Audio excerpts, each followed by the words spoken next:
Hello guys, welcome to my mini blog.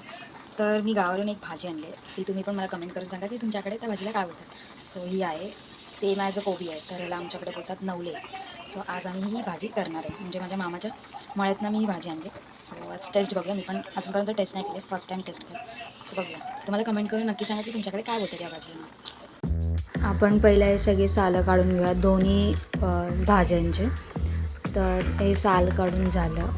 Actually ही भाजी मी नाही बनवते, माझी मम्मी बनवते, बिकॉज मला नाही जमणार ही भाजी बनवायला. सो हे कटिंग करून घेऊया. आपण कसं पण कटिंग करू शकतो, म्हणजे जर कोबीची भाजीसारखं कटिंग करायचं आहे मोठे मोठे स्लायसेसमध्ये तेही चालेल आणि असंही चालेल. सो आता फोडणी देऊ. तेलामध्ये जिरा मोहरीची फोडणी देऊन कांदा टोमॅटो आणि नंतर मग ती भाजी टाकूया, भाजी कटिंग केलेली. मग त्याच्यामध्ये मसाले, मग त्याच्यामध्ये थोडेफार मसाले वगैरे वगैरे मम्मी टाकले. आता बघूया खोबरं पण भाजी आणि आळूवडी पण स्पेशल. आळूवडी पण स्पेशल म्हणजे बनवली.